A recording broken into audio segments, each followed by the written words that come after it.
ایک دفعہ ایئرپورٹ پہ خاتون نے پوچھا کہ بھائی ہمارے شوہر جو ہیں وہ ایک سال کے لیے ملک سے باہر رہتے ہیں، تو ہمارے لیے یہ تو نیچرل ہے نا، وہ کہتے ہیں ہمیں پھر برائی کے خیالات آنا شروع ہوتے ہیں. تو انہوں نے کچھ ایسے سوال پوچھے، وہ حیا کے خلاف ہیں، میں اس کو نہیں یہاں ڈسکس کر سکتا. میں نے ان سے کہا میاں کے علاوہ آپ کے پاس کوئی راستہ نہیں ہے اپنی خواہش پوری کرنے کا. تو وہ کہنے لگے پھر ہم کیا کریں، میاں بھی مجبور ہے. وہ کہہ رہے میں کیسے، اور اپنے ساتھ رکھ نہیں سکتا میاں، کیونکہ جو ہے وہ اس کے پاس اتنی تنخواہ نہیں ہے کہ بیوی کو رکھ سکے. تو چند کیس ایسے ہوتے ہیں. اصولی طور پر تو میاں کو چاہیے اللہ پہ توکل کرے، غریب بھی ہے نا اپنے ساتھ اپنی بیوی کو رکھے. کوئی بات نہیں، میاں بیوی دونوں روکھی سوکھی مل کے کھا لیں گے، کم پہ گزارا کر لیں گے. جو بیویوں کو چھوڑ کے ایک سال دو سال کے لیے باہر جاتے ہیں، یہ شریعت میں بالکل پسندیدہ نہیں ہے. اللہ نے بیوی کو صاحبہ کہا ہے، ساتھ رہنے والی. ساتھ رہنے والی. مجھے وزیر آباد میں 1 مہینہ رہنا تھا، یہ بات ہوگی 2006 یا 2007 کی. انہوں نے کہا کہ 1 مہینہ آپ نے یہاں اسٹے کرنا ہے. بیانات کے سلسلے میں نا مسجد 1 مہینے کے لیے میرے حوالے کی تھی. تو میں نے کہا بھائی میں تو بیگم کے بغیر 1 مہینہ نہیں رہ سکتا. بچے بھی تھے میرے. تو میں نے کہا 1 مہینہ میں نہیں رہ سکتا، مجھے بیگم بچے چاہیے، ان کا بھی ٹکٹ دو تو میں یہاں رہوں گا، ورنہ نہیں رہوں گا. تو انہوں نے پھر بیگم بچوں کا بھی ٹکٹ دیا. وہ گھر والوں کے ساتھ رہ لیتے ہیں آدمی تمیز سے، ورنہ بیگم کے بغیر ہمارے لیے تو بڑا مشکل ہے اتنا لمبا عرصہ رہنا. مجبوری میں رہنا پڑتا ہے تو ایک الگ بات ہے، لیکن ہے مشکل کام. چاہے کتنے بھی آدمی کے میاں بیوی میں جھگڑے ہو نا، نہیں رہ سکتا بھائی. تو 1 سال کے لیے پتہ نہیں کیسے رہ لیتے ہیں لوگ بیگم کے بغیر. ٹھیک ہے ان کی مجبوری ہوتی ہے، میں مانتا ہوں، لیکن اس میں کوشش کرو اللہ پہ توکل کرو. بیگم روکی سوکھی کھا لیں گے، لیکن اللہ میاں نے بیگم کو صاحبہ کہا ہے قرآن میں. صاحبہ کا مطلب ساتھ رہنے والی. صاحبہ کا کیا مطلب ہے؟ ساتھ رہنے والی. تو اس کا مطلب جب شادی ہو گئی تو وہ پھل ترو کی طرح تمہارے ساتھ چپک گئی ہے. پھل ترو کی طرح اس لیے کہہ رہا ہوں کہ لوگ پسند نہیں کرتے، لیکن اللہ نے اس کو آپ کے ساتھ کیا کر دیا ہے. اب جہاں جاؤ گے بیگم صاحبہ ساتھ ہوں گی. شارٹ ٹائم کے لیے جانے کا الگ بات ہے، لانگ ٹائم کے لیے جانا ہے تو بیگم آپ کے ساتھ اللہ نے بولو چپکا دی. وہ خود بھی گناہ سے بچے گی، تم بھی گناہ سے بچو گے. تو اس لیے یہ طریقہ ٹھیک نہیں ہے سال کے لیے میاں بیوی کا دور رہنا. اور پھر خواتین بھی پریشان ہوتی ہیں. تو گناہ کسی کے لیے بھی حلال نہیں ہے. میں نے اس خاتون سے کہا کہ 1 سال آپ کا شوہر باہر ہے، کیا اس کے لیے حلال ہے گناہ کرنا وہاں پہ؟ تو اس کے لیے حلال نہیں ہے تو آپ کے لیے بھی حلال نہیں. تو اللہ میاں نے صرف یہی رکھا ہے کہ ایک دوسرے کی خواہش پوری کر سکتے ہیں میاں بیوی، اس کے علاوہ ان کے پاس کوئی آپشن نہیں ہے. تو اب پھر بھی نہیں آ رہا میاں، تو میں نے ان خاتون کو یہ کہا کہ اپنے آپ کو بزی رکھیں. آپ کیا رکھیں بھائی؟ کوئی پازیٹیو ایکٹیویٹیز میں اپنے آپ کو کھپا دیں. ایسی موویز تو ویسے بھی ٹھیک نہیں ہے دیکھنا، خاص طور پہ فحش موویز دیکھنا، اور ٹک ٹاک پہ صبح شام بے حیائی. تو جب یہ انسان کی عادت ہے، جب وہ اپنے آپ کو کسی پازیٹیو کام میں لگا دیتا ہے نا، تو چند دن پھر یہ جھٹکے لگیں گے، اس کے بعد انسان نارمل. کئی لوگ ہیں جو 1 سال گھر سے باہر رہتے ہیں، مجبوری میں بیویاں بھی رہتی ہیں، وہ گناہ نہیں کرتے. وجہ کیا ہے کہ وہ سوچتے ہی نہیں نا اس بارے میں. وہ اپنے آپ کو بزی رکھتے ہیں، مصروف رکھتے ہیں. تبلیغی جماعت میں سال کے لیے لوگ جاتے ہیں. میں تو اس کو صحیح نہیں سمجھتا بیگم کو، جوان بیوی کو چھوڑ کر جاؤ آپ. لیکن بہرحال جو جاتے ہیں تو وہ گناہ تھوڑی کرتے ہیں، بچے رہتے ہیں، کیونکہ وہ ایک خاص ترتیب میں اپنے آپ کو جوڑ چکے ہوتے ہیں. بہرحال نہیں ہے اس کو. تبلیغی جماعت میں سال کے لیے جا رہے ہو، اگر شادی شدہ ہو بیگم کو بھی لے کے جاؤ ساتھ میں.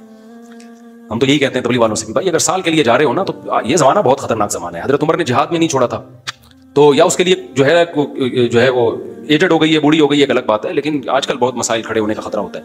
لوگ کہتے ہیں نہیں فلاں سال کے لیے گیا کوئی مسئلہ نہیں ہوا. بھائی مسئلہ ہونے پر حکم کا مدار نہیں ہے، فتنے پر حکم کا مدار ہے، خوف پر. بے پردگی جب ہوتی ہے تو لازمی زنا نہیں ہوتا، لیکن زنا کا خطرہ ہوتا ہے. تو خطرے کی بیس پہ شریعت نے عورت کو پردے کا حکم دیا ہے، سمجھ رہے ہو؟ تو آپ اپنی بیگم کو 1 سال کے لیے، جوان بیوی ہے، اس کو چھوڑ کے چلے گئے تو ضروری نہیں کہ وہ برائی میں لگے، لیکن برائی کا خطرہ ہے نا. تو خطروں کی بیس پہ حکام دیے ہیں شریعت نے. برائی کا یقین ہو پھر تو بالکل ہی حرام ہے. تو خطرے کی بیس ہے، خطرہ اس بات کا. اس لیے اتنا لمبا بیگم کو چھوڑ کے جانا ٹھیک. اور میں آپ سے بتاتا ہوں، دیکھو جس کو بیوی کے حقوق دینے ہو نا، اپنی بیٹی کو سامنے رکھ کے سوچ لے. آپ یہ چاہتے ہو کہ آپ کی بچی کی شادی ہو اور داماد اس کو 1 سال کے لیے چھوڑ کے چلا جائے، تو آپ اپنی بیٹی کے لیے پسند کرو گے اس بات کو؟ تو جو اپنے کے لیے پسند نہیں کر رہے، دوسروں کی بیٹیوں کے لیے کیوں پسند کر رہے ہو اس بات کو؟ بھائی یہ تو غلط ہے نا.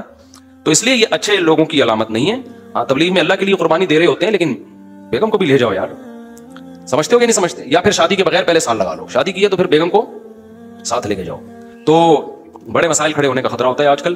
تو اس لیے اس میں جب، اور اگر نہیں ہے کوئی صورت نہیں بن رہی ہے، تو پھر اپنے آپ کو مثبت ایکٹیویٹیز میں اتنا کھپا دو. تو میں آپ کو گارنٹی سے کہتا ہوں چند دن چند مہینوں کے بعد آپ کے دماغ سے وہ خیالات نکل جائیں گے. تو آپ مصروف کر دو گے اپنے آپ کو. لیکن اس بیس پہ آپ کے لیے کوئی بھی گناہ حلال نہیں ہے، گناہ حلال نہیں ہوگا آپ کے لیے. اچھا بھائی، طاہر شمیر رحیم یار خان انٹرچینج سے جب بھی گزر ہو میرے پاس کھانا کھا کے جائیں. ٹھیک ہے انشاءاللہ، صلو علی الحبیب. چلیں کبھی گزریں گے تو. لیکن وہی ہے، کسی سے ملاقات نہیں کروانی، سیدھا کھانا رکھ دینا ہے، اصرار نہیں کرنا. ہماری مرضی، کھانا کھائیں نہیں کھائیں، نکل لیے پھر ٹھیک ہے. ایسی دعوت ہمیں بہت اچھی لگتی ہے. دیکھو مجھے وہ مہمان اچھا لگتا ہے جو بے تکلف ہو. آپ سمجھتے ہو نا میری اس پوری تقریر سے کہ میں لوگوں سے ملنا نہیں چاہتا، ایسا نہیں ہے. بے تکلف آدمی مجھے پسند ہے. میرے پاس 3 دن بھی لوگ ٹھہر کے جاتے ہیں جو میرے رشتے دار نہیں ہیں، لیکن یہ وہ لوگ ہیں. کیسے لوگ ہیں؟ ابھی پشاور سے میرے پرانے دوست آئے ملنے کے لیے. آئے، میں نے کہا السلام علیکم، کیا حال ہے؟ سب سیٹ چل رہا ہے؟ الحمدللہ. اس کے بعد پتہ نہیں میں بھول گیا.